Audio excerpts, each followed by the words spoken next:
Rokoknya dari apa? Advent. Sampurna. Ya, iya sih rokoknya Sampurna. Marlboro lah, biar made in Israel gitu. Kirain Petra ini dari Advent ya, dikirain teh nggak Iya, dari ngerokok Advent. gitu. Oh Advent, I- pantesan. Iya. Jangankan rokok, kopi aja haram dia ini. Oh memang dari Advent Pak Petra ini. Pernah, Pak Ustadz. Pernah Kenapa? dulu aku sakit kan. Ya. Jadi kebetulan di sampingku ada penyakit jantung, ya kan? Pas di Hmm. sampingku. Jadi Terus? kutanya bapak itu, sakit apa Pak? Dia bilang, Ya. jantung deh katanya. Loh, kok bisa penyakit jantung? Ku bilang kan, aku kerja di perusahaan rokok deh katanya. Tak kuat aku merokok katanya. Ah, memang memang benar itu akibat rokok bisa penyakit jantung, ku bilang. Ya, mana ada. Bohong itu. Dengar bapak lah dulu. Iya katanya. Masa sih, ku bilang. Iya deh, aku kuat aku merokok katanya. Ku tengoklah Pak Ustadz kan. Hmm. Rupanya kalau penyakit jantung itu memasukkan ada kan infus khusus itu. Hmm. Mau memasukkan infus saja dia pakai mesin Pak Ustadz. Tut tut tut. Waduh, gawat ini pikirku. Jadi sempat dia sembuh kata bapak itu kan. Tapi diulangi lagi merokok. Masuk lagi rumah sakit. Orang yang nggak merokok mati nggak? Kenapa? Orang yang nggak merokok pasti mati nggak? Ya pasti mati lah. Ya sudah, sama-sama gitu ngapain? Rokok aja. Tapi ini Petra memang dari Advent Bang Petra. Anda Kenapa? Advent. Advent. Iya, dari sana Anda Advent. Aku enggak, aku bukan Advent. Oh, Kawanku nya Advent. Katanya dari Advent. Bukan ah, Pentakosta. Oh iya, Pentakosta ya. Banyak banget ya denomnya Puyeng. Iya, banyak seperti Muhammadiyah, Islam Murni, ya kan? Enggak lah, enggak ada. enggak. Dalam dunia satu-satunya organisasi yang menghasilkan perbedaan dogmatis dan teologis itu cuma Kristen. Bisa dipahami maksud saya. Contoh, saya kasih contoh. Dogmatis. Permasalahan keselamatan contoh saja. Kita tahu bahwa gereja itu organisasi. Tetapi organisasi tersebut menghasilkan perbedaan teologi seperti halnya Lutheran tentang masalah keselamatan, bahwa posisi dari adanya keselamatan yang ada menurut Lutheran ya, organisasi Lutheran, siapapun yang melakukan kebaikan, dosa, sebesar apapun itu tidak berpengaruh terhadap keselamatannya, pasti mendapatkan keselamatan. Tetapi berbeda dengan Calvinis. Seseorang sebelum dilahirkan, dia telah ditentukan masuk neraka atau tidaknya. Tetapi dalam dunia Katolik yang saat ini sudah ada Konsili Vatikan kedua tahun 1962 sampai 1965 diadakan, bahwa di luar Kristen meskipun tidak menyembah Yesus, dia masuk surga alias mendapatkan keselamatan. Itu contoh bahwa di mana satu organisasi dunia ini cuma Kristen saja yang menghasilkan perbedaan dogmatis dan teologis hingga detik ini. Sedangkan di luar itu hanya perbedaan masalah furu'iyah khususnya masalah Islam dan tidak melahirkan perbedaan Tuhannya siapa, apa kitabnya, apa nabi enggak. Jadi bisa dipahami Bang dan jangan menyeratakan internal Anda dengan kami. Itu nggak matching dan nggak sesuai dengan fakta sejarah. Itu Bang.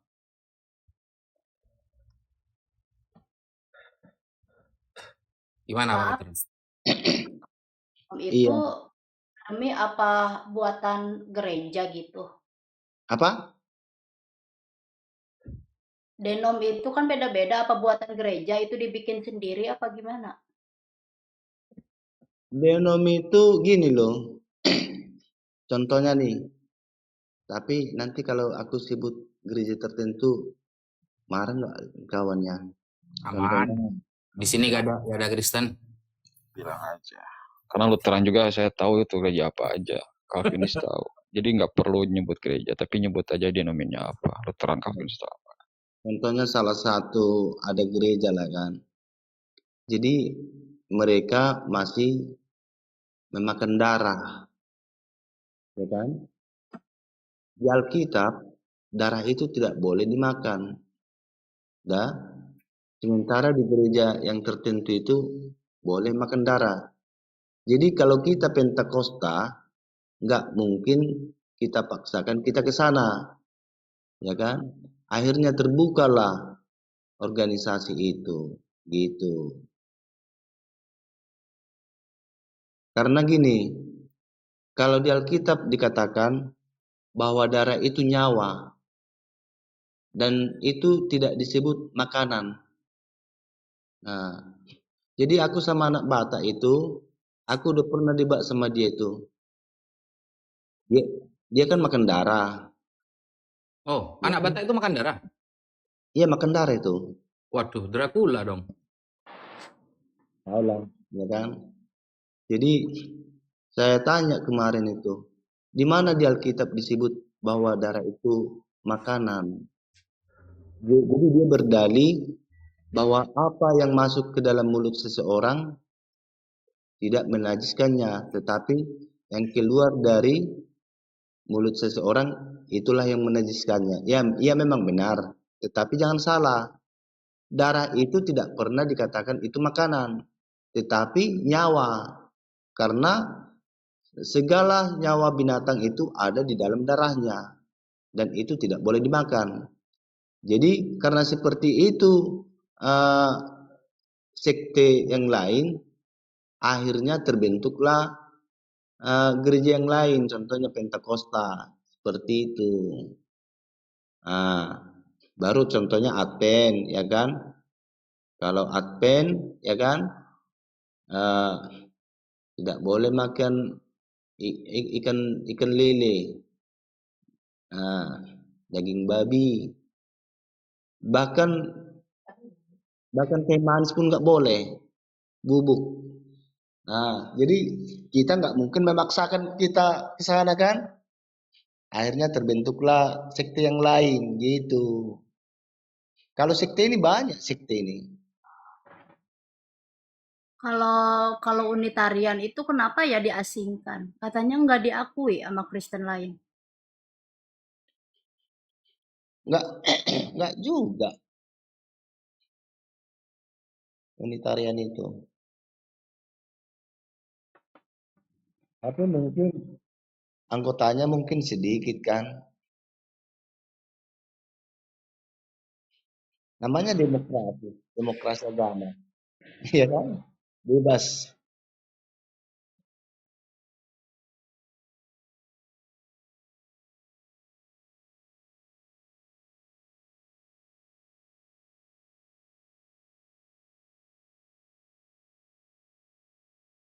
Datang berkunjung. Kalau udah pulang itu tamu, pasti dipel dia rumahnya itu.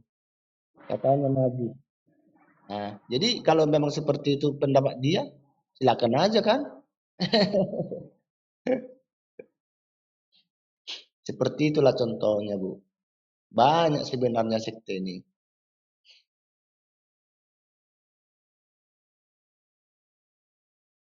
Jadi kalau itu iman dia, kepercayaan dia, nggak mungkin kita paksakan kan?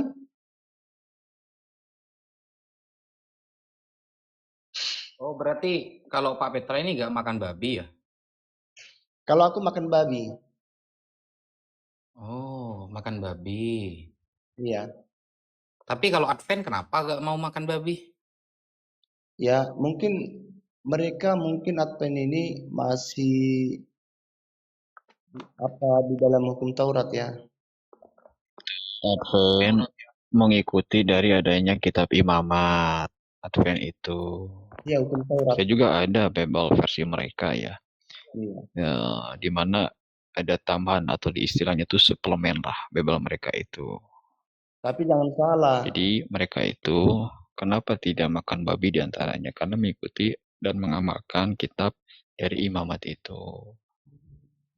Dan memang dikatakan cukup ketat lah untuk makanan dan minuman khususnya.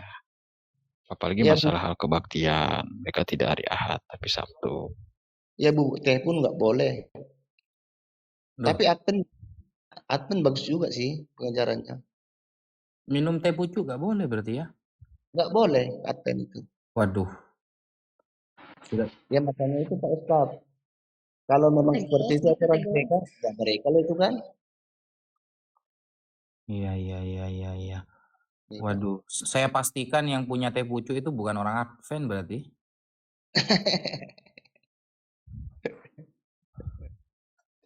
Kok bisa ya sampai seketat itu ya? Maksudnya pemahamannya itu dari mana gitu loh?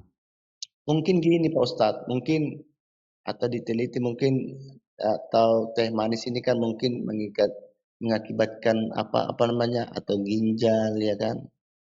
Mungkin ya kan kita berbicara mungkin lah dulu kan. Kalau Pak Petra ini apa yang nggak boleh? Yang jadi pantangan apa makanan? Makan semua. Oh, makan semua. Kalau mau kecuali darah. Tapi kita makanlah yang pantas kan. Gak mungkin kita makan buaya. Lele makan. Dimakanlah ikan lele. Maksudnya gak makan darah itu apa sih? Darah gitu loh. Maksudnya daging yang ada darahnya gitu tah? Contohnya gini Pak Ustadz. Contohnya dipotonglah ayam kan.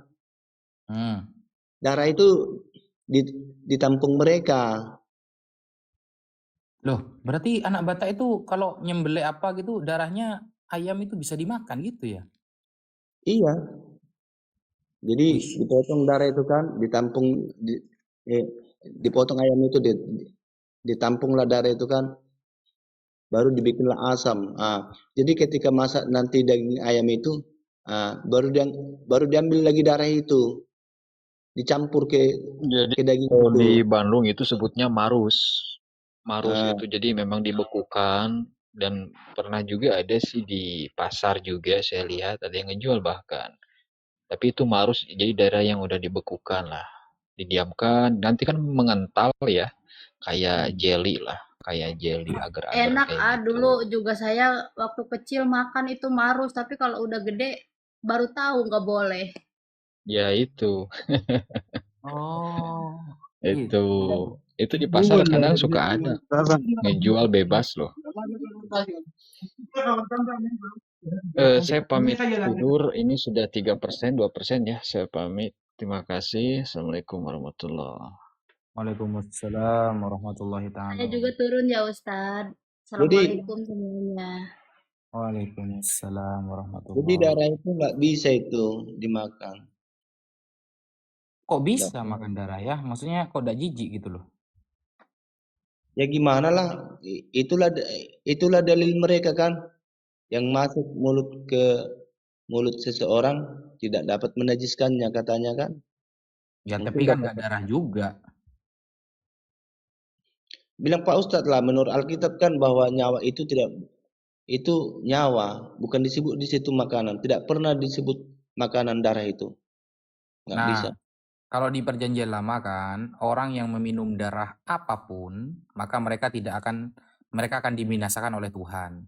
Tapi di perjanjian baru, malah Yesus yang tidak makan darahnya Yesus itu tidak terselamatkan, bukan bagian dari Yesus. Itu kan terbalik-balik ya. Makanya itulah perumpamaan ketika dulu di perjanjian lama, di dalam penebusan dosa itu Pak Ustadz, kan darah yang dipersembahkan dalam penghapusan dosa. Iya, darah ya. Ya, jadi itulah gambaran kepada darah Kristus ketika dia mati. Dia mencurahkan darahnya. Artinya itulah suatu persembahan abadi, persembahan yang murni, karena tidak ada darah binatang atau darah manusia siapapun yang suci selain daripada darah Kristus. Seperti itulah gambarannya. Jadi yang mati di tiang salib itu Tuhan bukan? Tuhan lah. Oh, berarti Tuhan pernah mati beneran berarti ya kan, atas matinya Tuhan kan gitu kan? Iyalah Tuhan. Makanya di kalender itu kan hari kematian Tuhan Yesus Kristus. Iya, betul sih. Kenapa kok Tuhan harus mati ya kan? Kayaknya Tuhan itu kan abadi, kenapa kok mati ya? Tapi itu tadi seperti persembahan tadi. Dia kan akan menjadi korban yang sejati. Jadi Allah sendiri membuat suatu karyanya sendiri di dalam karya kematian dalam penebusan dosa. Jadi tidak ada lagi korban-korban bakaran di dalam perjanjian baru ini. Karena itu tidak diinginkan Tuhan.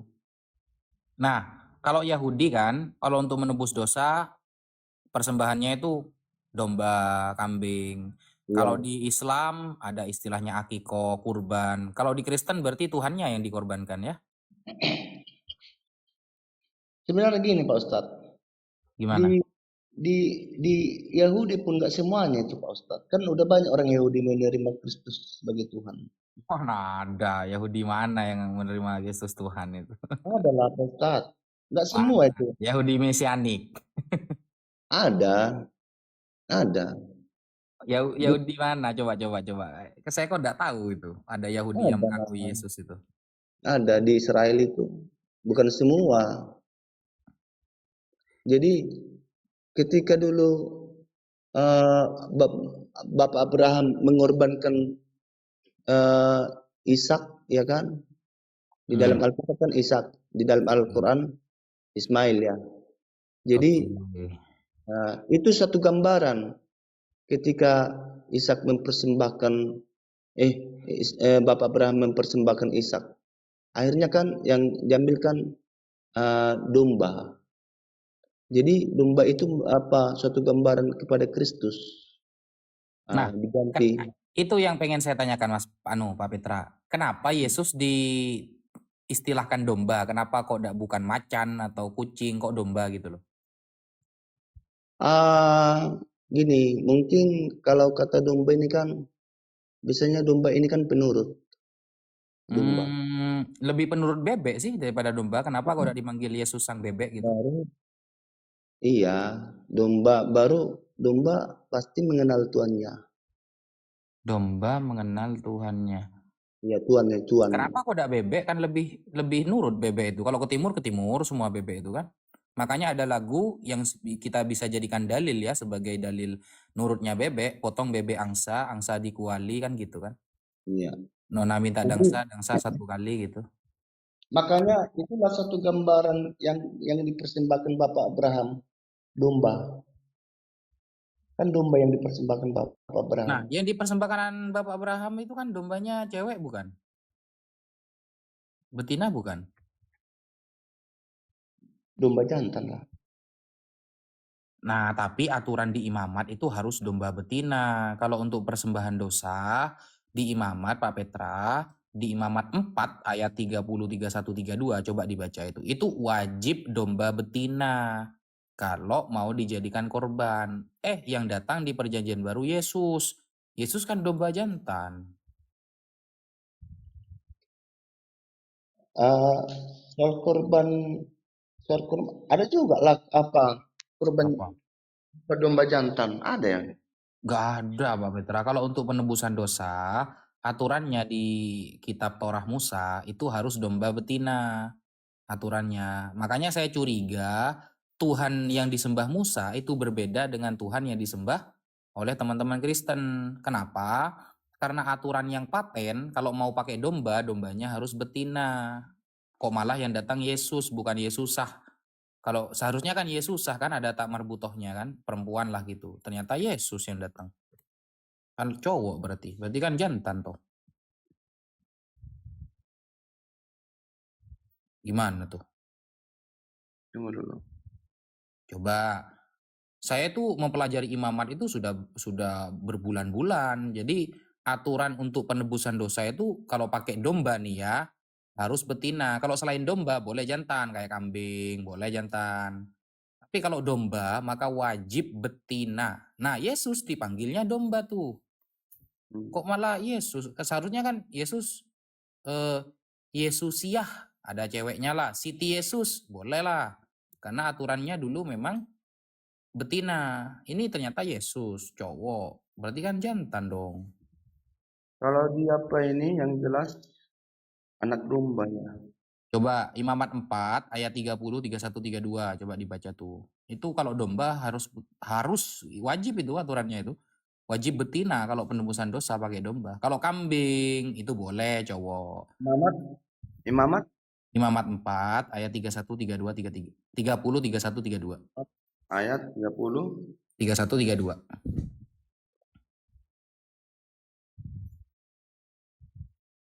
Apakah Yesus korban dari cinta seseorang? Atau korban penebusan dosa? Atau korban apa? Kira-kira. Bentar. Tuhan berfirman kepada Musa, katakanlah kepada orang Israel, apabila seorang tidak dengan sengaja berbuat dosa dalam satu hal yang dilarang Tuhan, dan ia memang melakukan salah satu daripadanya, maka jikalau yang berbuat dosa itu imam yang diurapi, sehingga bangsanya turut bersalah, haruslah ia mempersembahkan kepada Tuhan karena dosa yang telah diperbuatnya itu seekor lembu jantan. Lembu ya, bukan domba ya, lembu. Kalau domba harus betina nanti itu. Coba baca. Lembu jantan yang tidak bercela sebagai korban penghapus dosa. Ya, berarti nggak harus Pak Ustadz. Loh, Ya, Yesus dipanggil apa? Domba apa lembu?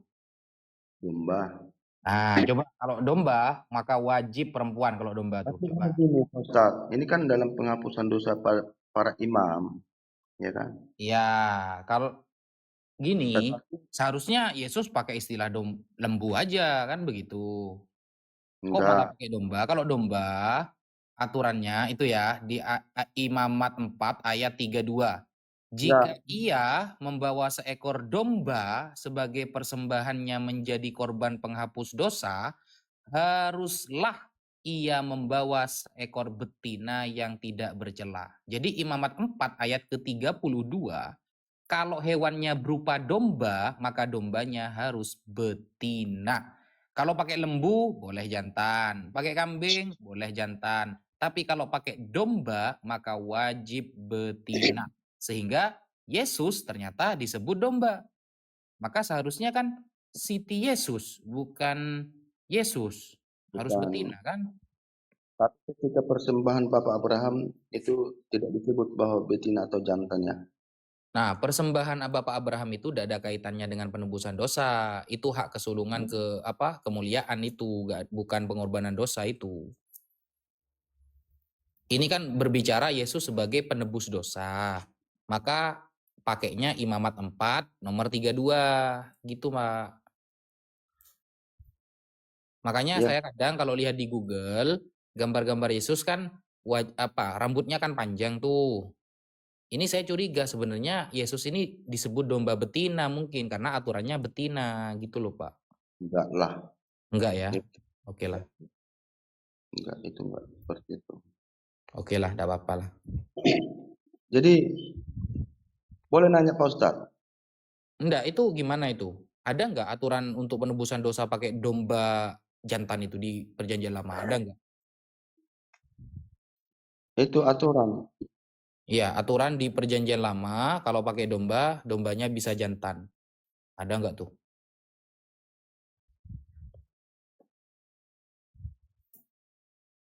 Ada lembu jantan di sini kan lembu. Itu Iya, juga. lembu. Yesus kan bukan lembu, Pak. Yesus kan domba. Yesus diistilahkan domba kan, bukan lembu kan? Seharusnya perempuan dong. Tapi nggak harus. Nah, haruslah. Coba itu dibaca di Imamat 4 itu. Jika ia membawa seekor domba sebagai persembahan menjadi korban penghapus dosa, haruslah ia membawa seekor betina yang dibawa. Gak boleh laki-laki. Iya, tetapi Nih, dalam dosa kan. Ayat berapa tadi Pak Ustadz? Kok nggak ada di sini? Imamat 4 ayat 32. Nih, jika ia membawa seekor domba, kalau yang dibawa domba nih sebagai 32. 32. 32. 32. Nah, kalau jika ia membawa seekor domba sebagai persembahannya menjadi korban penghapus dosa, haruslah ia membawa seekor betina yang tidak bercela. Yesus kan bukan betina dong.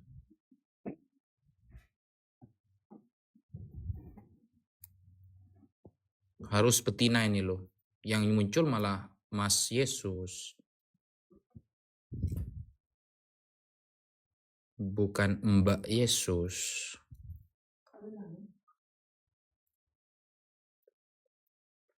Gimana tuh Pak? Tunggu. Ya ada apa-apa. Ayat 32 tadi. 32. Itu imamat itu sudah saya baca sampai hatam itu. Nggak ada. Intinya di ini, kalau pakai domba maka wajib betina. Ayat 32.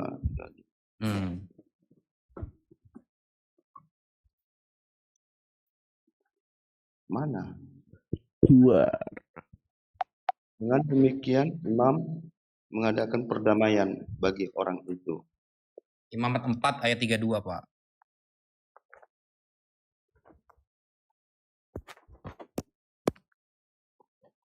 Ayat 32.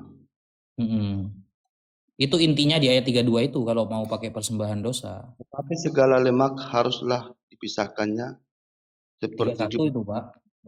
keselamatan dipisahkan. Lalu haruslah dibakar oleh imam di atas mezbah menjadi bau yang menyenangkan bagi Tuhan. Dengan demikian imam mengadakan perdamaian bagi orang itu sehingga ia menerima pengampunan. Jika ia membawa seekor domba sebagai persembahannya menjadi korban penghapus dosa, haruslah ia membawa seekor betina.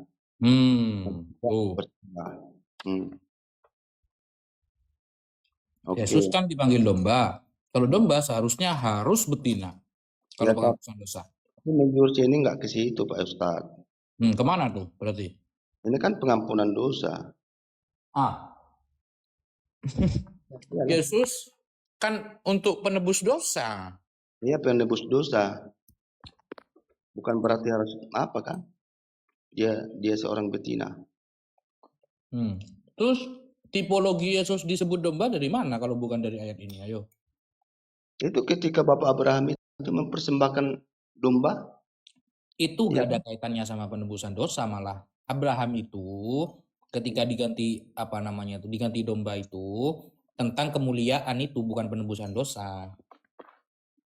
Kemuliaan hak anak kesulungan gitu itu gak ada kaitannya sama penghapusan dosa. Kalau penghapusan dosa Pak, ayatnya itu harus tertulis di dalam imamat. Karena imamat ini kalau dalam Bible bahasa Arab itu tertulis al-Lawiyin, para imam-imam Lewi, kan gitu. Jadi caranya harus tertulis di imamat, gitu Pak. Abraham mempersembahkan. Jadi ini yang sebenarnya Abraham ini mempersembahkan siapa Pak yang sebenarnya? Ishak atau Ismail? Nggak usah ke sana dulu, itu udah ada kaitannya sama penebusan dosa itu. Kita selesaikan istilah Yesus domba ini dulu. Iya. Itu menjurus kemana sebenarnya ini Pak? Itu berbeda pendapat Pak. Ulama kita aja berbeda pendapat. Ada yang bilang Ismail, ada yang bilang Ishak, itu sudah selesai. Tapi itu gak ada kaitannya sama penebusan dosa. Kalau mau berbahas penebusan dosa, itu dombanya harus perempuan. Dan itu tertulis di dalam imamat. Dalam Bible bahasa Arab namanya Al-Lawiyin, para imam-imam Lewi. Dan itu Yesus disebut domba karena merujuk kepada ayat ini. Maka seharusnya Yesus perempuan Pak. Bukan, enggak ke situ itu. Terus kemana? Jadi menurut Pak Ustadz, mana yang benar persembahan Bapak Abraham ini? Ishak atau Ismail? Kok malah lari ke sana sih Pak Petra? Ini diselesaikan dulu, istilah Yesus domba ini selesaikan udah. dulu. Kan udah saya jawab. Gimana? Berarti istilah Yesus jadi domba penebus dosa itu dari ayat yang mana berarti? Itu kan Tadi kan udah saya bilang Yang mana? Ayat yang mana, Pak? tentang istilah apa? Domba ya kan? Mana sih, Pak?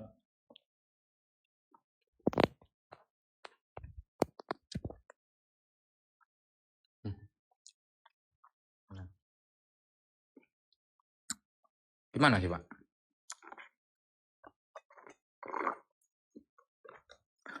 Kok sepi, Pak? Ya, ya. Inna lillahi wa inna ilaihi raji'un. Telah kembali ke rumah Bapa di sorga, Pak Petra. Kenapa? Enggak, kok sepi banget gitu loh. Semangat lah, Pak. Semangat kok. Sudah buat kopi enggak? Sudah dibuatin kopi sama istri, Pak Petra? Oh, kalau istri udah tidur. Jadi kalau masalah tentang domba itu, Pak, bukan hanya anak domba dikatakan. Apa? Anak macan. Anak domba Allah, ya kan? Anak domba, anak manusia, baru anak cowok gitu. Allah. Gimana sih Pak Petra ini? Konsisten lah, Pak. Kan Yesus sudah terlanjur disebut domba tuh sebagai penebus dosa dunia. Kalau kaitannya dengan domba penebus, ayatnya ini, Pak, wajib betina. Enggak ke situ tuh. Enggak, kemana terus ayo? Kalau ke Ibrahim, enggak bisa. Itu karena tidak ada satupun penafsir dari kalangan Yahudi, dari Nasrani semuanya, yang mengatakan kejadian Ishak disembelih itu kaitannya dengan penebusan dosa itu enggak ada. Enggak ada pernyataan seperti itu. Gereja manapun enggak ada yang bilang seperti itu. Coba kita buka Yohanes 1 ya. Ke perjanjian lama lah, jangan Yohanes. Yohanes kan perjanjian baru. Iya, itu kan saling terkait, Pak. Yohanes 1 ayat 29 istilah itu. Baru muncul di Yohanes 1 ayat 29. Iya, itu kan saling terkait, Pak. Iya. Gimana?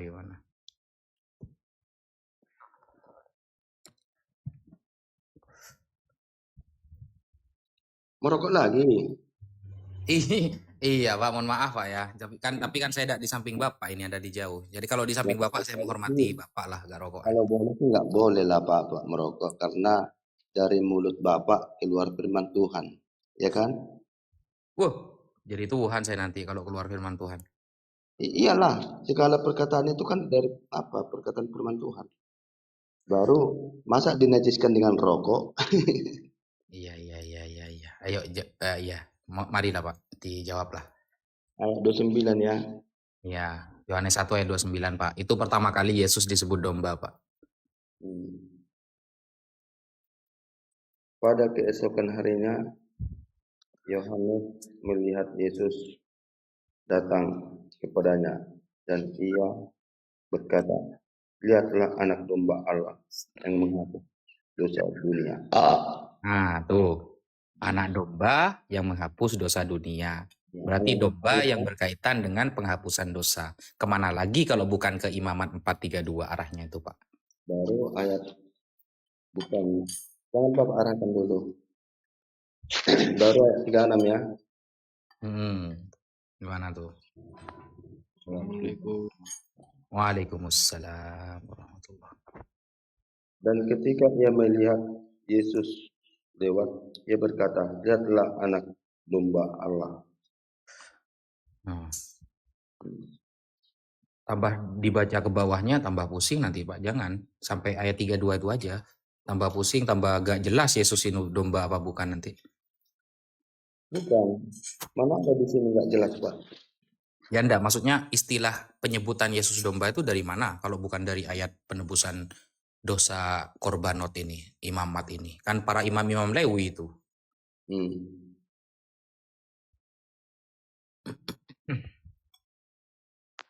Itu sampai pendeta besar pun masih bingung itu Pak ketika ditanyain seperti itu.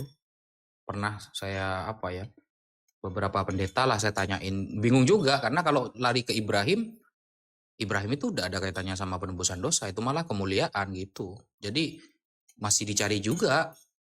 Saya baca imamat itu dari awal nggak ada, cuma berhentinya sampai ayat ini, Pak. Yesaya 53. Nah, coba ke saya mungkin nemu.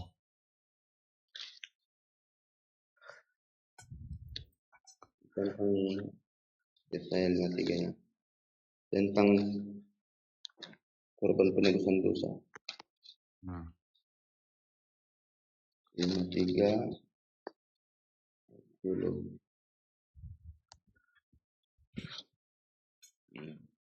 Tetapi Tuhan berkehendak menemukan dia dengan kesakitan apabila ia menyerahkan dirinya sebagai korban penebus salah. Ia akan melihat keturunannya, umurnya akan lanjut kehendak Tuhan akan terlaksanakan oleh. Ini nubuatan juga itu. Kita ada bahas nubuatan, bahas korban penebusan dosa, Pak. Nubuatan korban. Iya, pakai apa? Pakai domba di sana. Baru kalau nggak salah mana ya? Wah, nggak tahu itu, Pak. Kitab Roma udah pernah Bapak baca?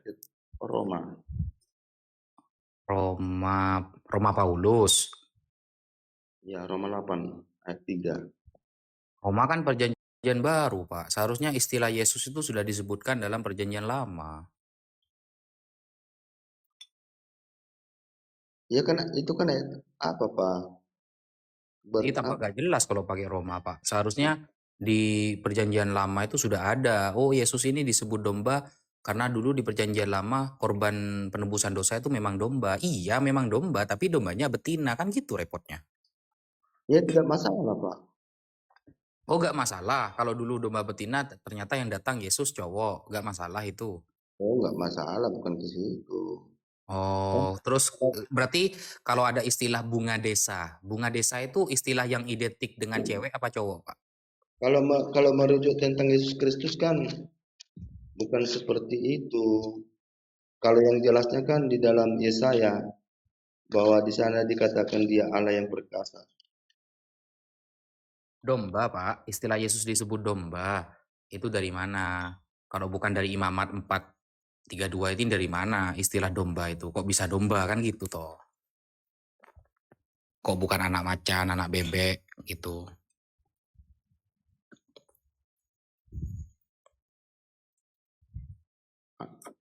Coba Keluaran 12 sudah pernah Bapak baca? Ya. Keluaran. Ya, Keluaran 12. Bentar. Keluaran itu sudah hampir semua saya baca gak ada kaitannya sama penebusan dosa itu. Yang pakai domba itu memang penjelasannya yang detail itu di Imamat, Pak. Assalamualaikum. Keluaran 12. Waalaikumsalam. Keluaran 12. Keluaran 12 ayat 11. Dan beginilah kamu memakannya pinggangmu, Malah makan pinggang itu gimana itu? kakimu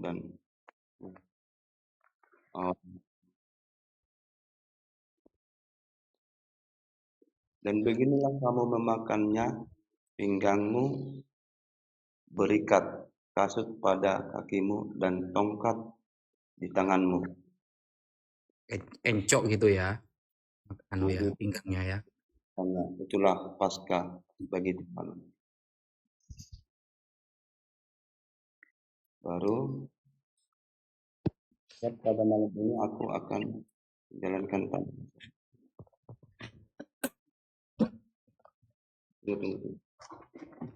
Santai lah Pak, santai kan kita ngobrol santai kan.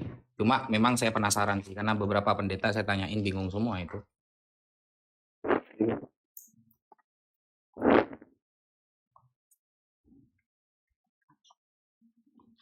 Bingungnya di mana Pak? Kok bingung mereka?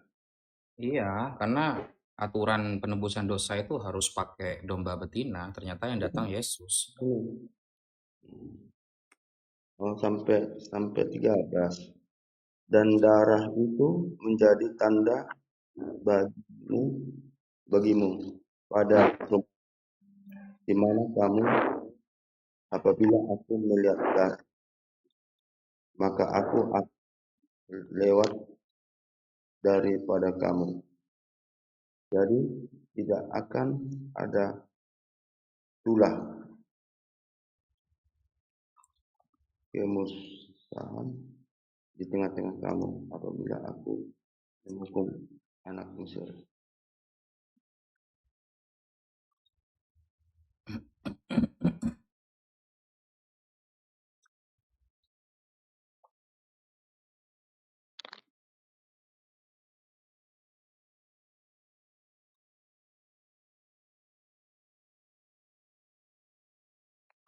Mohon pamit Ustadz. Ilaliko. Assalamualaikum. Waalaikumsalam.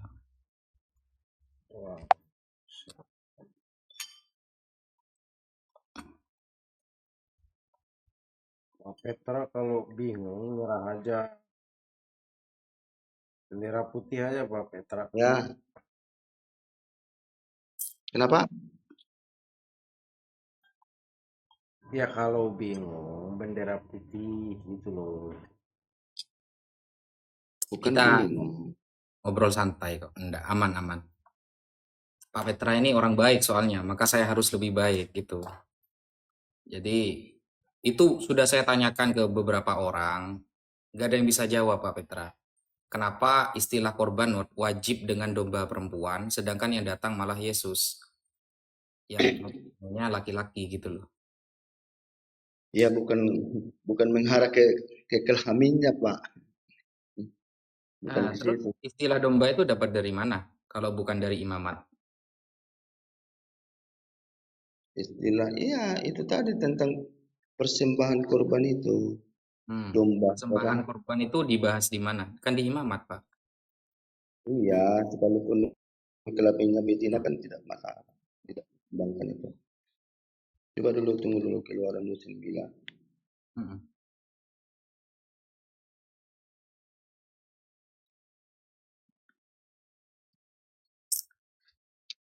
Bapak pernah sekolah teologi ya? Enggak sih, tapi saya sering baca Bible, Pak. Memang dulu saya setelah sholat itu biasanya baca Quran. Sekarang saya lebih suka baca Bible, tapi Quran tetap saya baca. Cuma Bible itu mengandung apa ya? Sesuatu yang bikin saya penasaran gitu loh. Kenapa penasaran? Ya, mungkin diselesaikan dulu. Nanti kalau itu terjawab, maka penasaran saya akan terjawab nanti. Inti di perjanjian baru itu adalah oknum yang bernama Yesus. Jadi saya telusuri dari istilah dulu. Istilah beliau itu disebut domba. Kemudian istilah beliau itu sebagai penebus dosa. Itu saya teliti tuh, Pak. Nah, dan istilah beliau disebut domba itu rujuknya ke imamat. Kenapa malah imamat mengatakan wajib domba perempuan? Dan para pendeta itu mengatakan, ya ini aneh sih gitu loh. Seharusnya yang datang ya minimal Siti Yesus atau perempuan lah ya intinya gitu loh. Ini mengenal korban pagi dan korban petang. Inilah yang harus kau olah di atas mezbah itu. Dua anak domba berumur setahun tetap tiap-tiap hari. Domba yang satu haruslah kau olah pada waktu pagi dan domba yang kau olah pada waktu senja. Dan beserta ini banyak Pak masalah domba ini Pak, persembahan. Iya, cuma kalau untuk persembahan dosa itu harus perempuan dombanya. Nggak ada yang laki-laki. Cari sudah di perjanjian lama. Yang pakai domba laki-laki untuk penebusan dosa. Nggak akan ketemu. Iya, penebusan dosa. Ya kan? Secara fisik. Ya kan? Secara persembahan daging domba itu. Ya mungkin di situ ya betina itu satu keharusan kan, bukan berarti keharusan kepada Yesus Kristus di situ. Iya, terus istilah Yesus disebut domba dari mana rujuknya? Ayat perjanjian Ini, lamanya. ini mengenai korban ini, korban-korban ini. Ini Mana keluaran disebutkan ada domba di sana? keluaran keluaran 29. Di mana ada domba di sana, Pak? Gak ada domba di sana. Keluaran 29 Keluaran 29 ayat ayat ayat 39. Oke, kita buka. Keluaran 29 ayat berapa? 39. 39. Domba yang satu kaulah pada waktu pagi, dan domba yang lain. Kan perikopnya kan mengenai korban ini. Ini yang harus kaulah di atas mezbah itu, dan domba seumur setahun tiap hari. Ini ada tanda bintangnya ini. Coba pada mereka bilangan. Kaulah 10 eva tepung. Menyenangkan suatu korban api-apian bagi Tuhan. Ini bukan korban dosa ini, Pak. Ini gini, coba lihat. Itu kaitannya sama bilangan 28 ayat 3 sampai 8. Itu ada tanda rujuknya nih di ELA ini. Itulah korban bakaran yang tetap yang diolah pertama kali di atas gunung Sinai menjadi bau yang menyenangkan, suatu korban api-apian bagi Tuhan. Itu bukan penebusan dosa, itu korban api-apian untuk Tuhan, untuk menyenangkan Tuhan, bukan korban dosa itu.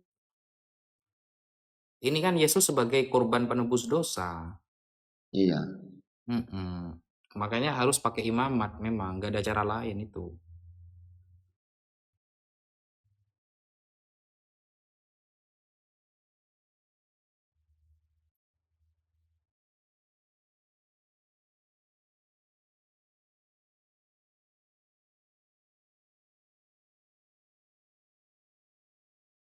Imamat. Oh, yang tentang korban betina itu. Domba betina. Itu baru penebusan dosa itu. Kalau ini bukan korban api-apian untuk Tuhan, maksudnya menyenangkan Tuhan. Itu ada itu rujuknya itu di ELA itu kepada bilangan itu kok. Rujukannya. Tapi korban penebusan dosa ini tadi harus domba binatang betina. Betul. Ya nggak masalah. Gak ada masalah gimana maksudnya, Pak? Bukan berarti Yesus Kristus itu adalah perempuan kan? Oh, enggak, saya tidak mengatakan seperti itu. Cuma seharusnya istilahnya itu harus sesuai dengan yang diistilahkan.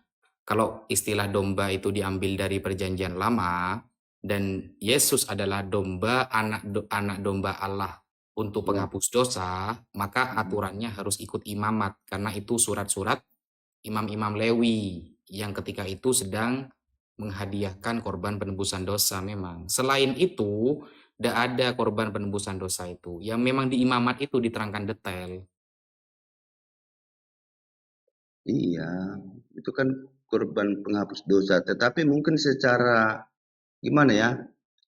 Secara ya korban binatang itu, ya binatang itu ya kan? Ini kan Yesus Kristus yang datang menjadi korban yang sempurna. Yang bilang pohon pinang siapa? Tidak, memang binatang, Pak. Iya, enggak ya, aku maksud yang korban yang persembahan itu untuk penghapus dosa itu kan domba betina, ya kan? Seperti yang kita baca tadi. Tapi ketika di dalam korban yang sempurna itu kan tidak harus merujuk yang ke situ. Kalau nggak ngerujuk ke situ, ke kemana terus? Karena Yesaya sendiri mengatakan kan bahwa melibatkan tentang Yesus Kristus itu.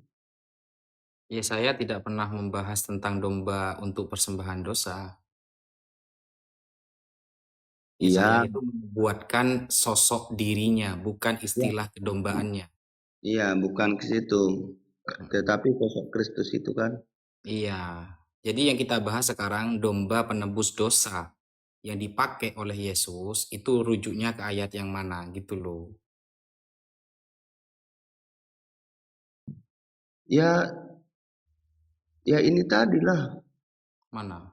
Kan Bapak bilang tadi kan kenapa dikatakan dia domba. Gini aja sudah, Pak. Ayo, Pak. Asyhadu Kok asadu gimana sih Bapak ini? Gimana? Enaknya gimana ini? Sekarang kutanya dulu Pak. Apakah Allah itu menciptakan iblis? Segala sesuatu yang di dunia ini Allah yang menciptakan, Pak. Jadi jadi Allah yang menciptakan iblis. Kenapa diciptakan iblis, Pak? Untuk menguji keimanan manusia. Ayyukum ahsanu amala. Di surah Al-Mulk. Ayat apa? Surah Al-Mulk juz 29. Oh, hanya untuk menguji. Iya, itu serah Allah lah, kan Allah yang punya. Tapi itulah bedanya, Pak. Kalau di Alkitab kan bahwa itu dulunya kan malaikat. Oke. Beda dia.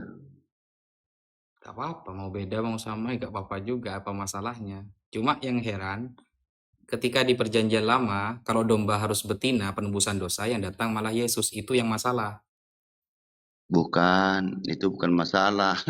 Ya enggak, maksudnya kenapa kok Yesus, kok tidak perempuan aja, tidak sesuai dengan aturan yang di perjanjian lama, gitu loh Pak. Itu kan korban penghapus dosa tadi kan korban secara fisik dari binatang itu. Ya kan haruslah betina. Haruslah betina. Aturannya itu haruslah betina, betul? Iya. Kalau ada istilah bunga desa itu cowok apa cewek Pak?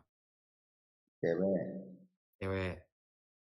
Terus domba betina ini kok malah yang datang Yesus. Masa domba betina kurang familiar bahwa itu menunjukkan perempuan? Tapi kan seperti yang saya bilang itu, percintaan dalam penebusan itu di dalam secara fisik daripada binatang itu, makanya disebut sebagai kelaminnya kan. Tetapi kalau korban yang sempurna tadi seperti merujuk kepada Yesus Kristus. Saya takutnya Bapak salah berkorban. Akhirnya dosanya Bapak gak jadi ditebus gitu loh. Enggak juga. Enggak ya? Sudah pasti benar ya? Benarlah. Karena Yesus Kristus itu adalah Allah sendiri, Pak Ustadz. Oke. Itu keimanan Bapak, enggak apa-apa.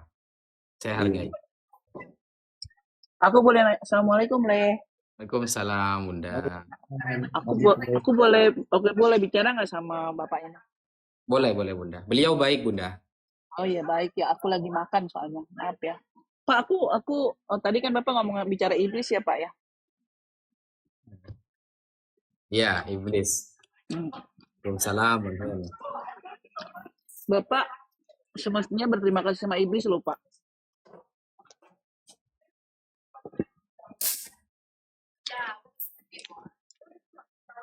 Halo, Pak. Pak Petra. Iya. Pertanyaan Pak Petra ini sama dengan CP, sama dengan kiamat ini tentang iblis. Saya mau bilang semestinya Bapak orang Kristen berterima kasih kepada iblis. Kenapa gitu? Karena iblis membantu kematiannya Yesus Kristus. Itu memang benar bahwa iblis membantu, tetapi membantu di siapa? Kalau karena orang itu,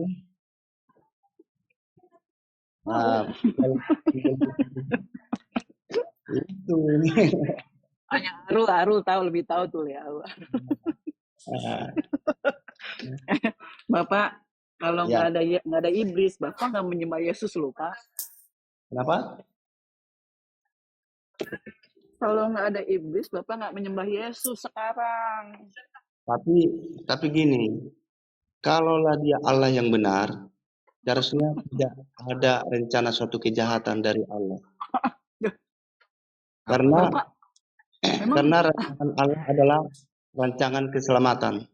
Nah, kenapa? Rancangan kok itu Yesus Bapak gara-gara.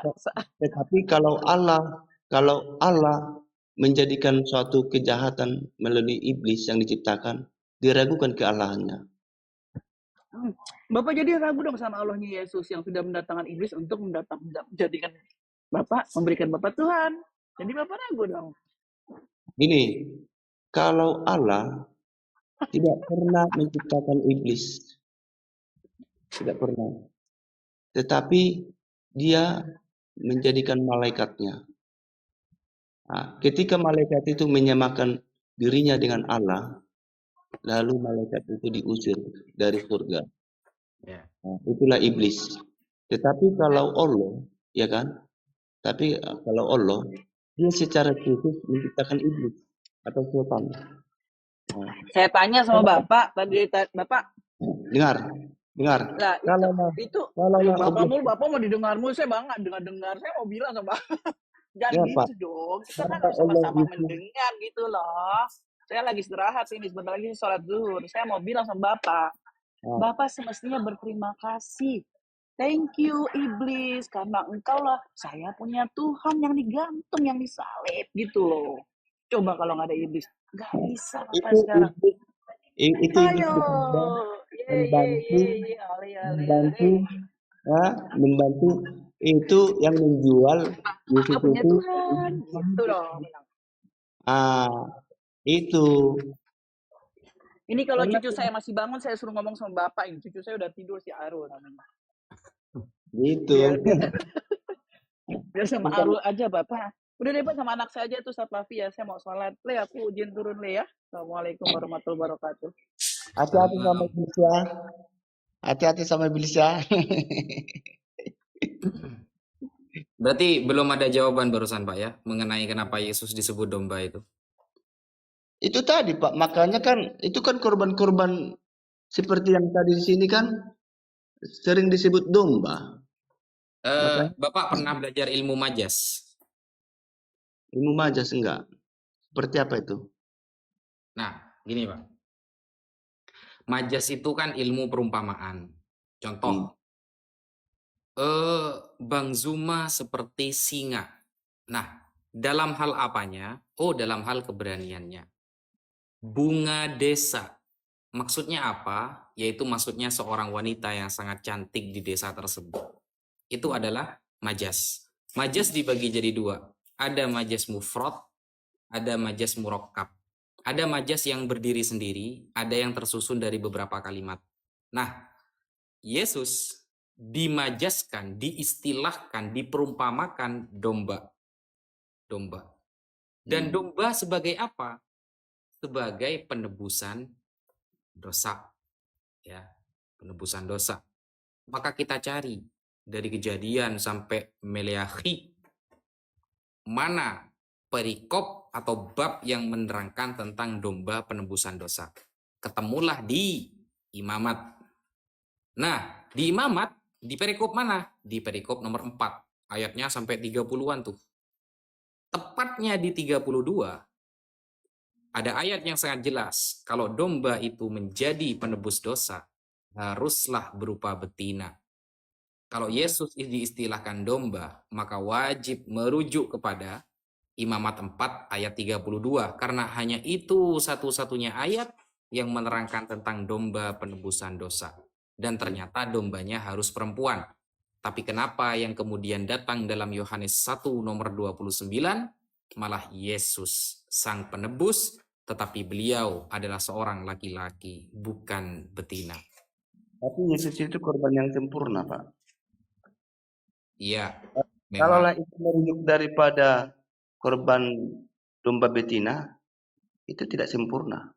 Alkitab mengatakan bahwa Yesus Kristus itu adalah korban yang sempurna. Korban yang sejati. Di perjanjian lama ada nggak keterangan kalau dombanya betina itu tidak sempurna? Itu tidak ada dikatakan. Loh, perintah Tuhan. Tapi gini Pak, tapi kan itu kan secara fisik daripada suatu tubuh daripada hewan itu. Tetapi domba yang sejati itu adalah langsung dari Allah sendiri yang sempurna. Emangnya di imamat itu bukan aturan Allah? Aturan Allah juga. Aturan Allah benar, penebusan dosa. Tetapi secara daging hewan. Ya kan? Iya, iya kan memang Yesus cuma diperumpamakan kan? Iya. Itu kan secara daging ketika daging hewan. Ya kan? Tetapi tubuh dia sendiri, tubuh Allah itu sendiri itu jauh jauh lebih daripada sempurna. Kalau merujuk ke situ.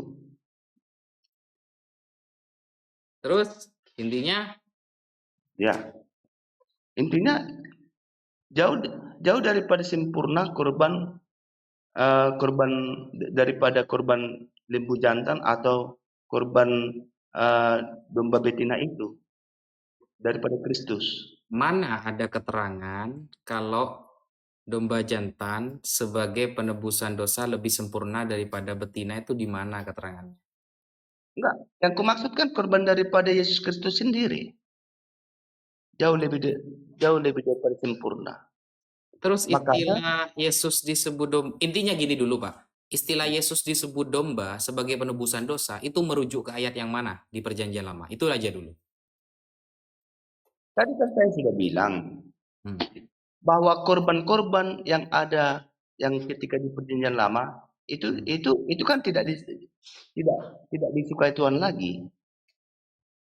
Makanya korban yang sempurna itu Yesus adalah datang bukan menghapus hukum Taurat Pak ya, tapi melengkapinya. ya, Melengkapi. melengkapi. Jadi, benar. dan di Efesus Pak, di Efesus itu diterangkan bahwa hukum Tuhan itu adalah hukum yang sempurna. Hukum Taurat itu hukum yang sempurna.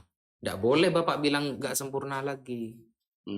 Tapi yang menyempurnakan itu Kristus sendiri Pak, untuk menggenapi daripada Taurat itu. Karena dengar Pak, setiap manusia ini tidak pernah, karena kitab Roma mengatakan karena semua orang melakukan dosa telah kehilangan kemuliaan Allah. Karena hukum Taurat, di dalam hukum Taurat ketika kita berdosa ada ganjarannya. Dan ganjaran, ada siksaannya gitulah. Ya, dan manusia ini tidak pernah satupun lepas daripada hukum Taurat. Selalu dilanggar. Contohnya nih, Pak Ustadz, jangan mencuri, jangan berdusta, jangan berzina, jangan mengucapkan saksi dusta. Yang menjadi pertanyaannya, apakah manusia ini tidak pernah melakukan itu? Saya tidak pernah mencuri, Pak. Pak Ustadz tidak pernah berzina? Tidak pernah berzina, tidak pernah mencuri. Berbohong, berdusta? Kalau berdusta karena takut sama orang tua, iya. Di situ Pak Ustadz udah kena. Tapi saya tidak pernah mencuri, tidak pernah berzina. Kalau di dalam hukum Taurat, satu pun tidak boleh. Setiap melakukan telah kehilangan kemuliaan Allah. Justru saya curiga loh, ketika Yesus dikatakan domba, dombanya itu ternyata Yesus yang datang adalah cowok. Apakah Tuhan sedang ingin berbohong bahwa dulu aturannya di imamat itu betina, atau Tuhan sedang lupa dengan aturan dulu yang pernah dia buat? Kalau yang disuruh persembahan domba itu harus betina. Atau beda Tuhan? Di dalam perjanjian lama sama perjanjian baru beda nggak Tuhannya? Nggak beda. Tetapi seperti yang saya bilang tadi kan, beda bahwa Tuhannya. Persembahan itu semua, iya kan? Persembahan itu semua tidak dikehendaki Allah lagi. Tidak dikehendaki Allah lagi. Iya. Ya, persembahan itu seperti mempersembahkan domba, ya kan? Darah, ya kan? Tetapi kalau tidak dikehendaki Allah lagi, Yohanes, Markus, Matius, Lukas itu orang Yahudi loh, Pak. Dia masih pakai itu loh. Itu. Gimana? Ada pakai itu. Markus, Matius, Lukas itu orang Yahudi dan mereka mati dalam keadaan orang Yahudi, bukan orang Kristen, dan mereka masih pakai hukum itu loh. Tapi nggak semuanya, Pak. Nah, tapi itu pencatat kitab suci Bapak loh. Iya benar, Pak. Tunggu dulu. Sedangkan orang yang Yahudi nggak semuanya menerima Yesus itu adalah Tuhan. Nggak semuanya. Itu diakui. Jadi mereka dalam hukum Taurat. Kembali kepada hukum Taurat tadi. Apakah kita dapat melakukan hukum Taurat ini? Tidak bisa. Sedangkan hanya memandang saja, kita sudah sama dengan berzina. Nah, jadi ketika kita melanggar hukum Taurat, manusia telah kehilangan kemuliaan Allah. Oke lah, tidak apa-apa lah. Iya Siap. enggak? Ya, Tetapi apa yang kalau Bapak imani tidak akan saya gugat kok. Yang penting saya cuma mau Dengar, Pak. nanya, Dengar, kalau Pak. istilah domba itu ngambil dari ayat yang mana gitu aja. Udah saya bilang, kan udah saya katakan bahwa kurban-kurban dulu, walaupun itu betina jantan, itu tidak kurban yang sempurna. Nah, di dalam penebusan dosa. Nah, mungkin itu kan korban yang domba betina itu kan merujuk ke personal. Nah, ketika penebusan dosa. Ya Tapi ini kan sebenarnya personal juga, gimana sih? tapi ini kan korban penebusan dosa ini kepada semua orang. Nah, jauh lebih daripada sempurna seperti yang persembahan anak domba. Ini kan persembahan anak domba Allah. Beda ya. Nah, kurban sejati itu menjawab itu. Oke, siap. Nah, Mungkin Bapak Petra mau bertanya kepada saya? kalau aku sih lebih suka ditanya. Oh, lebih suka ditanya. Iya. Ah, Eh, saya tadi sempat bertanya iya. kepada anak Batak, Pak. Dia sampai kabur. Hmm. Nah, tentang Kejadian 11 ayat 11 itu berbagai manuskrip berbeda. Itu yang benar yang mana itu, Pak? Antara Mesora, Septuagint, semuanya naskah itu berbeda. Itu kira-kira kalau sudah berbeda semua secara original teks yang mau dibenarkan yang mana tuh, Pak? Kalau merujuk ke situ sih, ya kita karena saya sih sebagai jemaat biasa mungkin ke lembaganya langsung Pak kita. LAI. Ya, ke lembaganya. Kalau LAI lebih pakai catatan yang baru muncul abad 10, Mesora.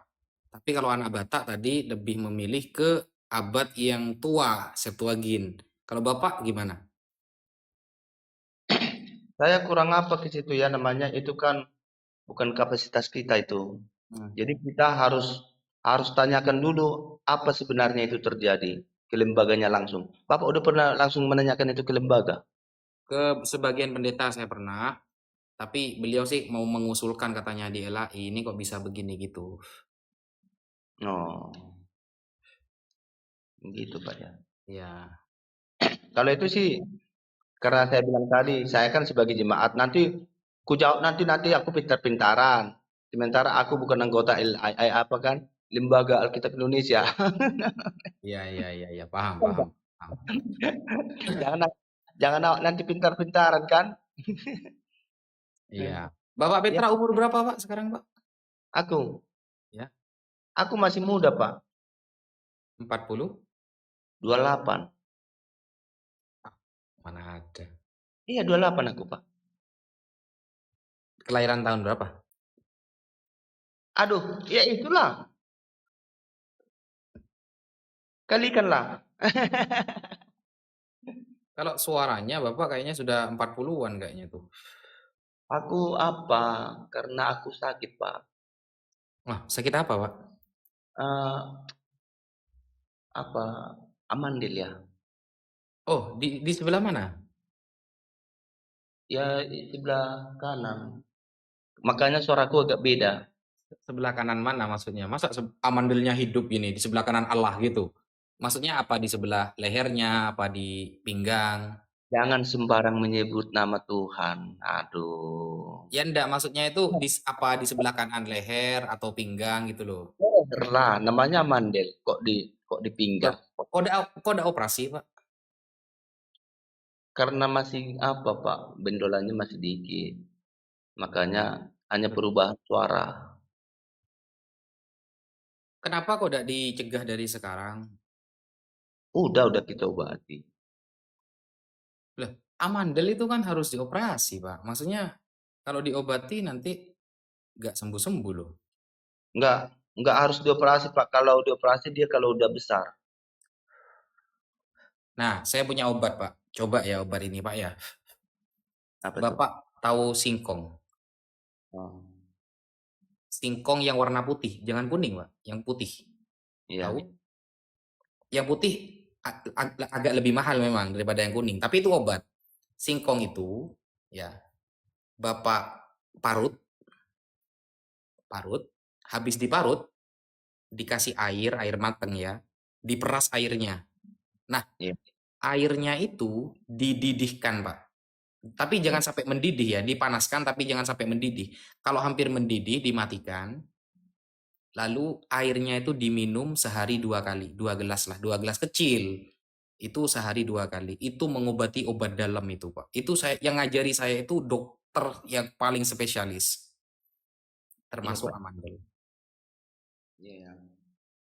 Jadi singkong itu yang warna putih ternyata itu di barat itu dibekukan dijadikan pil. Itu harganya mahal sekali. Ini saya kasih tahu ke Pak Petra, siapa tahu itu bisa menjadi batu loncatan untuk obat, karena itu khusus obat dalam kayak paru-paru, jantung itu tuh masuk itu. Dan teman saya yang nafasnya biasanya nggak enak, setelah minum itu nggak sampai 2 minggu sembuh. Tapi kadang suaraku kadang berubah, Pak. Kalau dia nggak kambuh, suaraku nggak sebesar ini. Oh, gitu. Apalagi kalau musim hujan kan, kambuh dia. Kalau kambuh itu sakit, Pak ya?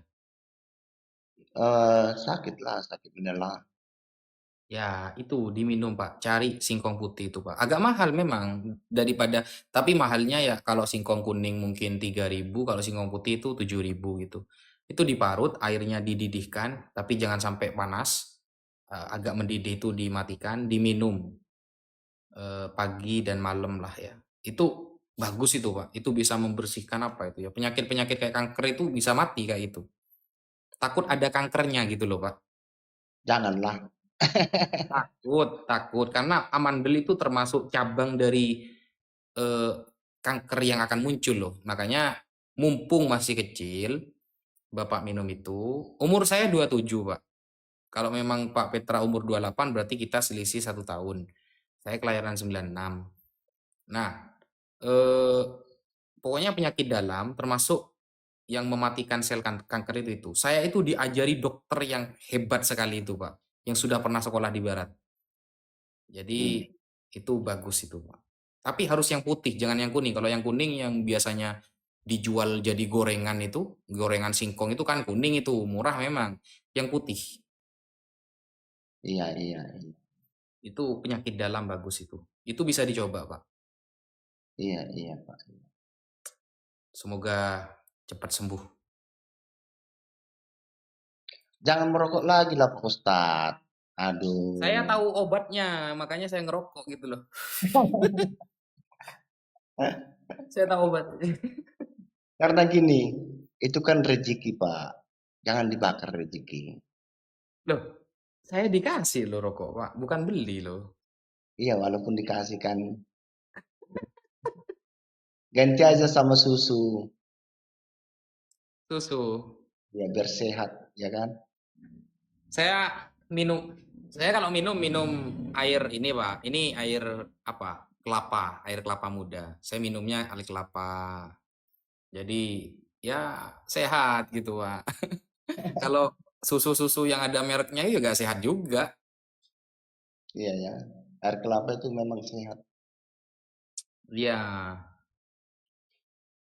Jadi air putih, air kelapa saya, Pak. Jadi kayak apa ya? Pokoknya minuman yang anu lah, jangan berkemasan lah gitu.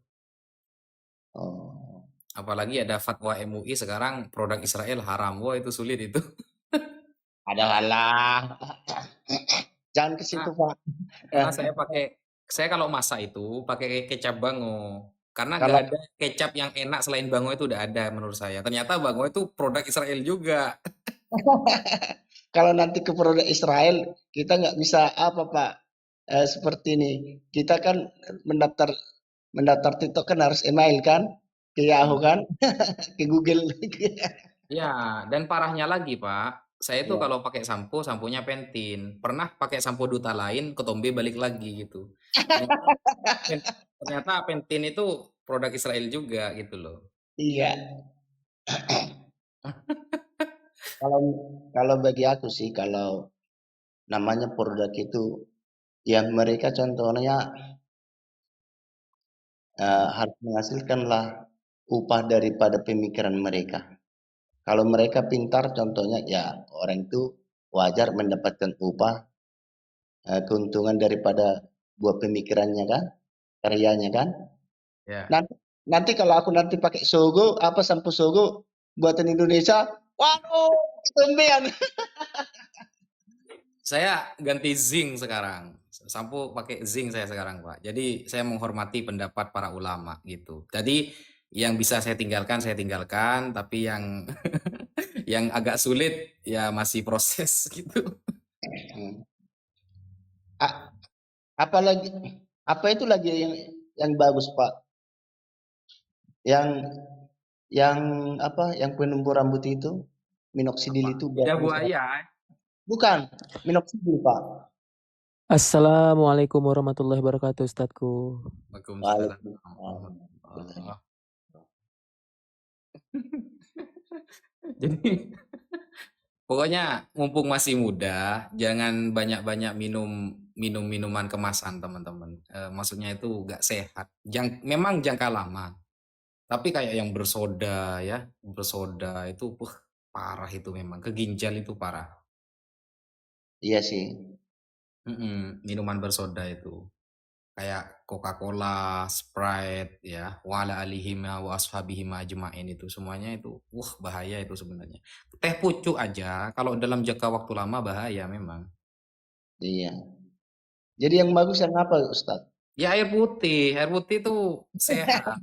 Kalau kopi itu saya di rumah itu Pak, kalau kopi itu saya numbuk sendiri. Jadi memang murni kopi yang diseleb, ditumbuk sendiri. Memang ya ada bintik-bintik agak besar, tapi itu lebih sehat. Dan jangan terlalu banyak gula. Gula itu bikin ngantuk gula itu. Iya sih. Iya, Pak Petra mungkin kebanyakan gula mungkin. Enggak juga, Pak Ustadz. Terus, kok bisa kena penyakit itu gimana ceritanya? Aku suka es selama ini. Oh, es. Es. Ya. Iya. Jadi Padahal suka. badan itu lemes loh Pak kalau minum es. Iya, gimana dibilangnya? Mungkin karena masih muda kita kan. Masih usia 28, mungkin masih bisa kita lawan kan. Tapi saya heran loh, di Jawa Barat, ini Mas Christian Immanuel ini orang mana? Saya Batam, Ustaz. Oh, Batam jauh berarti ya. Saya tanggal 22 sampai 31 di Batam loh. Iya, Uniripa pun kan di Batam juga. Cuman masalah semalam tuh balik ke Medan karena keluarga besar kan Natalan, Ustaz. Jadi harus ya ngadirin aja sih gitu, meskipun nggak merayakan. Nah, apa namanya itu di Jawa Barat, kalau mesen teh itu tidak dikasih gula di sana. Heran saya. Jadi kalau bilang teh, dikasih teh tawar kalau di Jawa Barat itu. Di Jakarta, di Bogor. Padahal kalau di Jawa Timur, kalau bilang teh itu ya sudah dikasih gula pasti. Jadi saya mikir gini awalnya, ini di Jawa Barat ini gula mahal mungkin ya. Kok gak ada yang kasih gula gitu. Ternyata memang istilahnya beda. Kalau bilang teh, itu malah teh tawar maksudnya. Kalau kopi aja ada sebagian tempat yang nggak dikasih gula. Waduh, namanya kopi nggak dikasih gula. Ya rasanya sepahit hidup ini gitu. Enggak. Iya. Kalau di warung kopi sini pun Pak, itu sebagian udah ada apa tanpa gula. Iya. Gulanya Jadi nggak dikasih diubah gula. khusus. Ya, untungnya saya orangnya agak manis Pak. Jadi kopinya ikut manis ke saya gitu.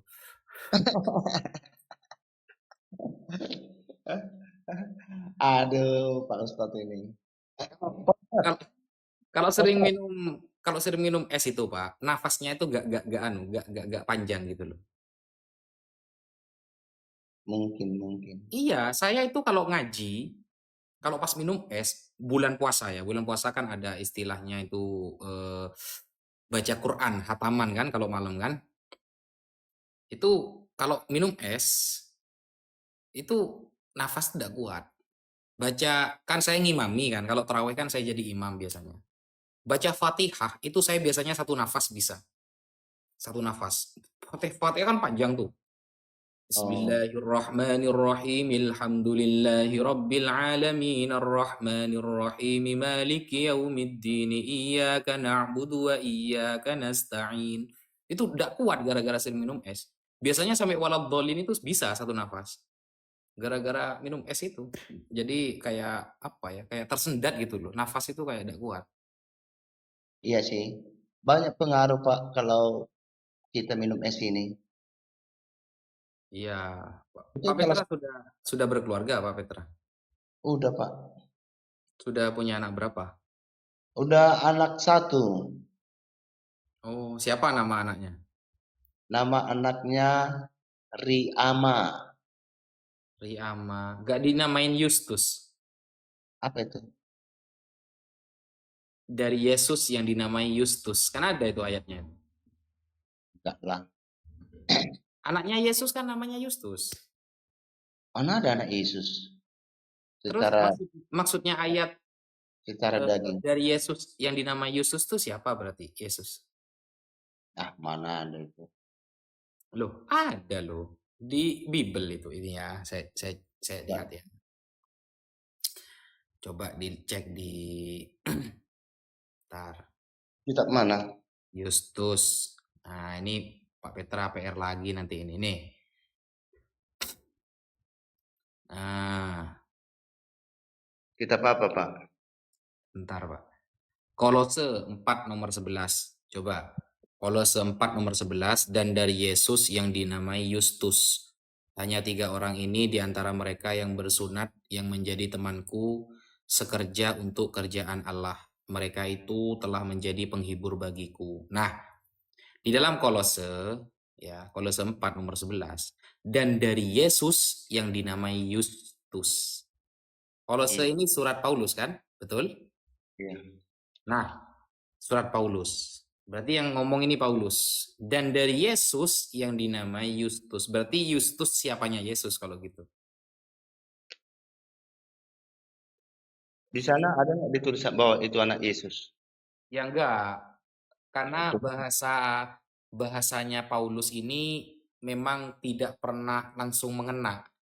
Jadi Paulus itu bahasanya kalau ngirim surat ya ke Roma, ke Galatia. Itu bahasanya itu kayak ragu-ragu gitu itu kalau selama saya mendalami tapi ya. Nah, yang dari Yesus yang dia menamai Justus. Apa maksudnya itu? Dari Yesus yang dinamai Yesus itu. Kolose 4 ayat 11. Kalau memang itu bukan anaknya Yesus, saya akan tanya siapa nama ayahnya Justus. Itu dicari wis dari sejarahnya itu. Siapa nama ayahnya Justus itu? Aku baca dulu dari awal ya. Ya, ada apa-apa. Semua hal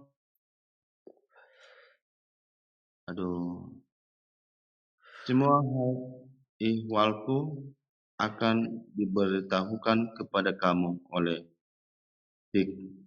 Tikhikus. Apanya tikus, Pak? Tikhikus, saudara kita yang kekasih, hamba yang setia dan kawan pelayanan dalam Tuhan. Ia kusuruh kepadamu dengan maksud. Assalamualaikum warahmatullahi wabarakatuh. Waalaikumsalam.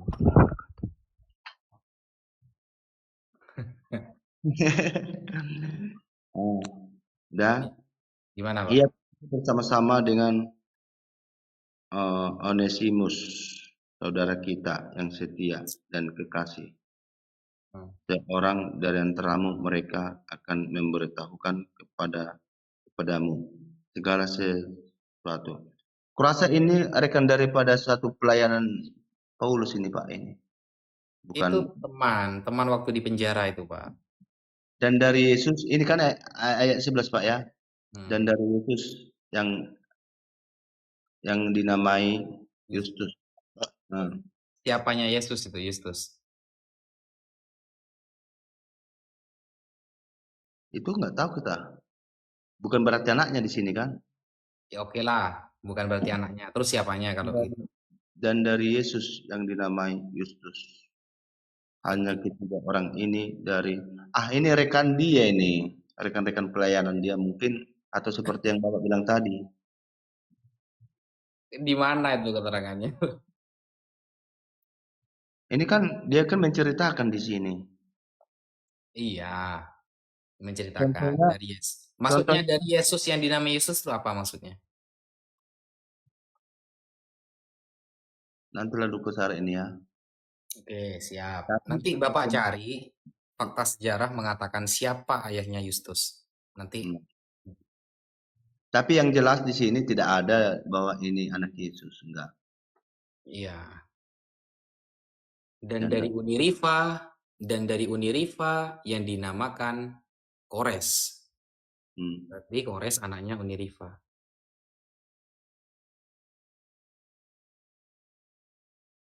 yang menjadi teman tunggu ya. Ini.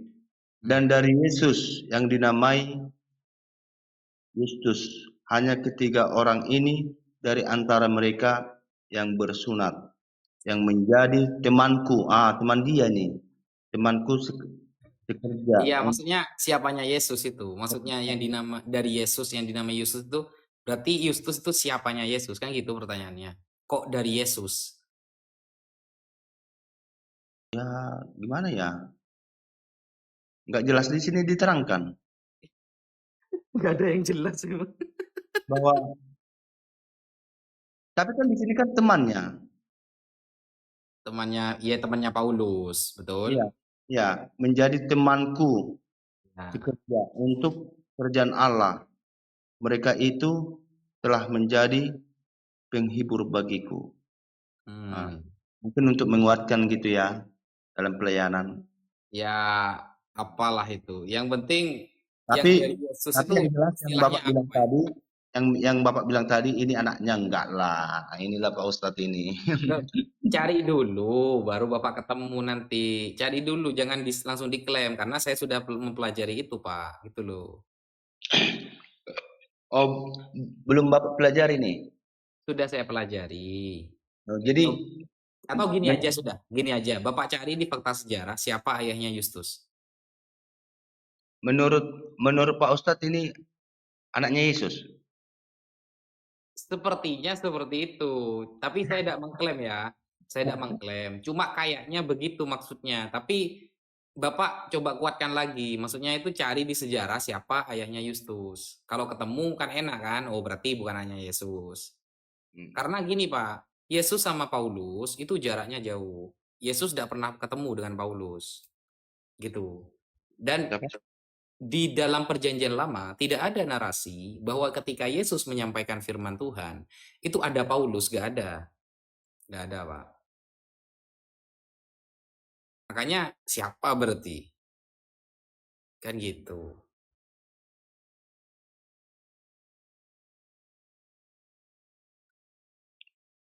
Yesus Justus adalah ini kalau dia di sini di Google Yesus Justus adalah salah satu umat Kristen Yahudi di gereja Roma yang disebutkan oleh Paulus dalam sebutan pada Kolose 4. Ya, nama ayahnya siapa itu? Nama ayahnya? Ya, nama ayahnya. Di sini disebut dia Yesus Justus. Nama ayahnya Yesus Justus siapa?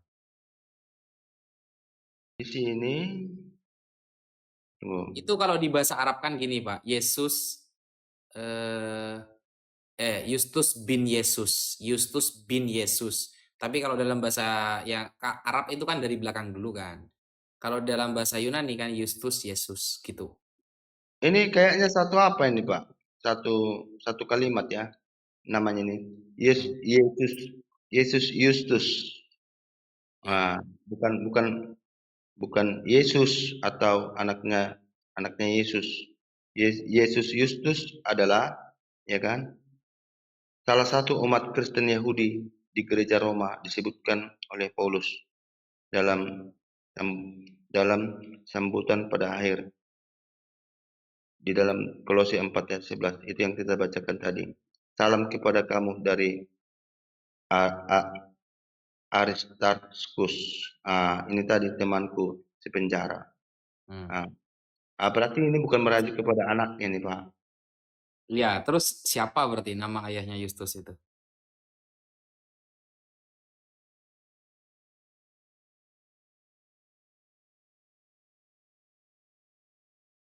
Di sini nggak ada disebutkan. Iya, coba dicari dulu di sejarah itu, coba dicari dulu. Itu ketemu nanti itu akhirnya itu. Kalau Bapak Petra bener-bener nyari, ketemu nanti itu. Ya, di mana, Pak? Ya, surprise lah. Nanti kan saya nyarinya sulit itu. Di data-data Yahudi ketemu nanti siapa Justus itu. Itu anaknya Yesus, Pak. Ada aja, Pak. Gimana sih Pak Petra kok malah gak percaya ke saya? Saya kan nyari dulu, nggak mungkin lah saya langsung ngomong gitu loh. Mualaf aku sekarang kalau itu anaknya. Beneran. Benar. Ntar ya, ntar ya.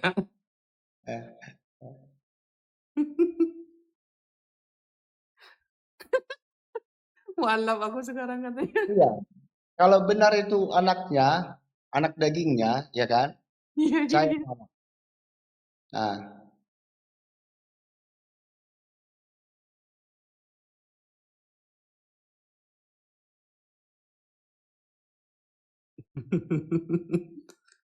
Itu ya. Oh, ini Rifa, lanjut dulu nih Rifa, biar gak sepi. oh, ada nih Rifa. Ada itu loh, Ada temennya. nih Rifa. Apa Cito? Apa Cito kakak? Itu tidur apa cuma nongkrong dia itu? Mungkin lagi belajar dia. Besok ujian mungkin kan?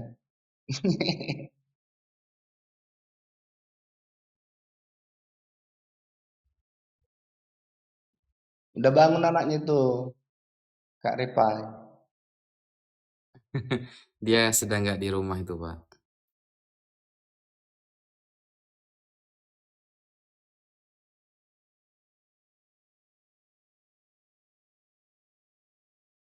Oh Bapak lihat dia anu sih di Wikipedia kan ya? Iya. Iya, lihat di Wikipedia ya gak anu lah Pak. Hmm. Jadi di mana, Pak? Ntar nyari datanya ini. Tapi itu sudah disimpan sama Gus Yonatan Nandar itu. Jadi siap-siap syahadat besok Pak ya. Udah aku bilang, kalau memang benar ada itu, saya syahadat. Kalau memang anak Oke, jasmani dia ya. ntar. Itu disimpan sama Gus Yonatan Nandar itu anunya itu datanya. Karena dia ahli dalam pernikahan Yesus memang. Aku udah sering itu mendengar Sinandar katanya Yesus menikah katanya. Ya, ntar.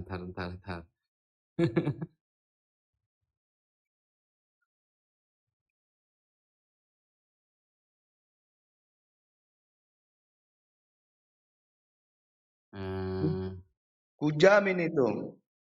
Syahadat aku, muslim aku. Nah, kalau memang benar itu dibuktikan sesuai dengan Alkitab. Nah.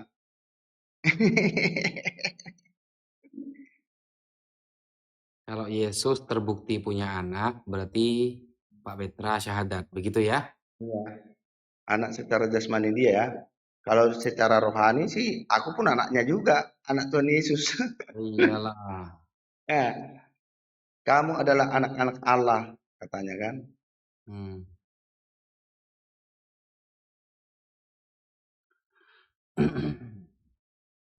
Aku 2 kali aku sama Sinandar, Pak. Tapi ku minta sekali lagi, Petra lagi, bosan katanya. Tapi saya tidak percaya loh kalau sampai akan mualaf itu. Kalau memang ada itu, mualaf aku. Kalau Oke. Siap. Ntar ya. secara tubuhnya ya, Iyalah. sesuai dengan Alkitab ya.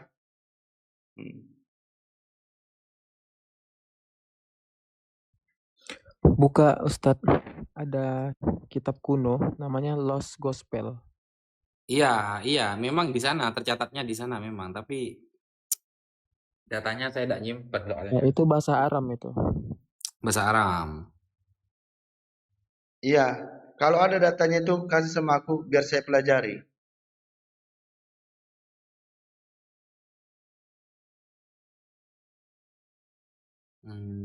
Ya kan?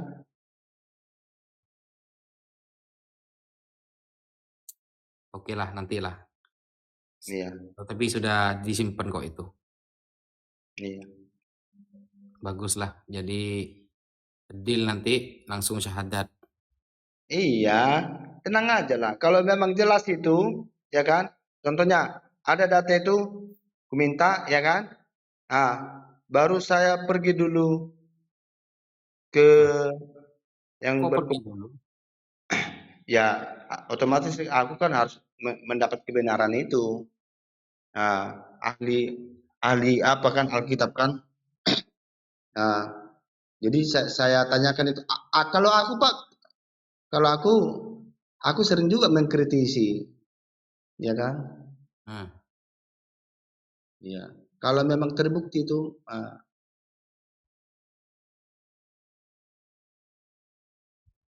Yang di bawah ke live Bang Wanabi aja, panggil Aki Kores tuh lagi live di situ tuh. Iya, saya datanya agak nyimpen itu sih. Itu di buku Lost Gospel. Sudah pernah dibahas itu. Taping aja itu, suruh Ustadz Wafi bilang, panggil. Lagi karaokean dia tuh di Rembang Abi. Nandar aja besok kita apa?